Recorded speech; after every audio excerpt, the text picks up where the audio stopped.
आप सभी को परमा एकादशी की शुभकामनाएं। आइए सुनते हैं परमा एकादशी की व्रत कथा। कांपिल्य नगरी में सुमेधा नाम का एक ब्राह्मण और उसकी पत्नी रहते थे। ब्राह्मण बहुत धर्मात्मा और पत्नी भी पवित्र एवं पतिव्रता थी, लेकिन पूर्व में किए हुए किसी पाप के कारण दंपत्ति गरीबी में अपना जीवन व्यतीत कर रहे थे। कभी कभी तो ब्राह्मण को भिक्षा भी नहीं मिलती थी और दंपत्ति को भूखे पेट ही सोना पड़ता था। दोनों पति पत्नी घोर निर्धनता में अपना जीवन बिता रहे थे। तब एक दिन ब्राह्मण ने अपनी पत्नी से कहा, हे प्रिय, जब मैं धनवानों से धन की याचना करता हूँ तो वे मना कर देते हैं, और गृहस्थी धन के बिना तो नहीं चल सकती। इसलिए तुम्हारी सहमति हो तो मैं परदेश जाकर कुछ धन कमाऊं। ब्राह्मण की पत्नी ने कहा, हे स्वामी, अगर कोई दान नहीं करता तो प्रभु ही उसे अन्न देते हैं, इसलिए आपको इसी स्थान पर रहना चाहिए। मैं तो आपका विछोह नहीं सह सकती।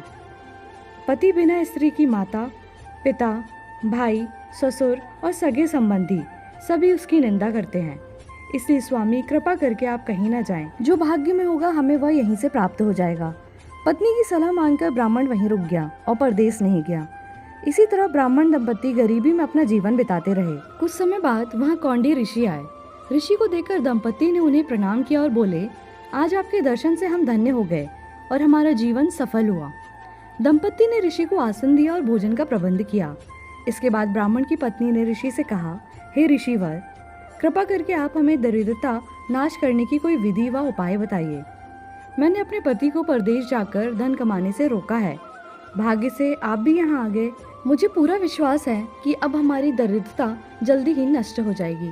कौंडी ऋषि बोले, मलमास की कृष्ण पक्ष की परमा एकादशी के व्रत से सभी पाप, दुख और दरिद्रता आदि नष्ट हो जाते हैं। इस व्रत को विधि पूर्वक करने से व्यक्ति धनवान होता है, क्योंकि यह एकादशी धन वैभव देती है और पापों का नाश करती है। धनाधिपति कुबेर ने भी इस एकादशी का व्रत किया था, जिससे प्रसन्न होकर भगवान भोलेनाथ ने उन्हें धनाध्यक्ष का पद दिया। इतना ही नहीं, इसी व्रत के प्रभाव से सत्यवादी राजा हरिश्चंद्र को भी पुत्र, स्त्री और राज्य की प्राप्ति हुई थी। इसके बाद कौंडी ऋषि ने दंपत्ति को परमा एकादशी व्रत के विधान बताए। ऋषि ने कहा, परमा एकादशी के दिन सुबह नित्य कर्म से निवृत्त हो पंचरात्रि व्रत आरंभ करना चाहिए। जो 5 दिन तक निर्जल व्रत करते हैं वे अपने माता पिता और स्त्री सहित स्वर्गलोक को जाते हैं। जो 5 दिन तक केवल संध्या भोजन करते हैं वे स्वर्ग को जाते हैं। जो स्नान करके 5 दिन तक ब्राह्मणों को भोजन कराते हैं वे समस्त संसार को भोजन कराने का पुण्य पाते हैं। जो इस व्रत में अश्वदान करते हैं उन्हें तीनों लोगों को दान करने का फल मिलता है।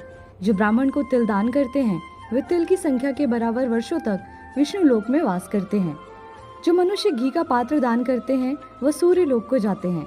जो 5 दिन तक ब्रह्मचर्य पूर्वक रहते हैं वे देवांगनाओं के साथ स्वर्ग को जाते हैं। तुम भी अपने पति के साथ इस व्रत को करो, इससे तुम्हें अवश्य ही जीवन में सिद्धि और मरणोपरांत स्वर्ग की प्राप्ति होगी। कौंडी ऋषि के कहे अनुसार ब्राह्मण और उसकी पत्नी ने अधिक मास की परमा एकादशी का 5 दिन तक व्रत किया। व्रत पूरा होने के बाद ब्राह्मण की पत्नी ने अपने घर पर एक राजकुमार को आते देखा। राजकुमार ने ब्रह्मा जी की प्रेरणा से उसे सभी वस्तुओं से परिपूर्ण एक उत्तम घर दिया और आजीविका के लिए एक गांव भी दिया। इस तरह से दंपत्ति की गरीबी दूर हो गई और धरती पर सुख भोगने के बाद उन्हें श्री विष्णु के लोक में स्थान प्राप्त हुआ। इसी से यह कथा समाप्त होती है। बोली श्री हरि विष्णु भगवान की जय।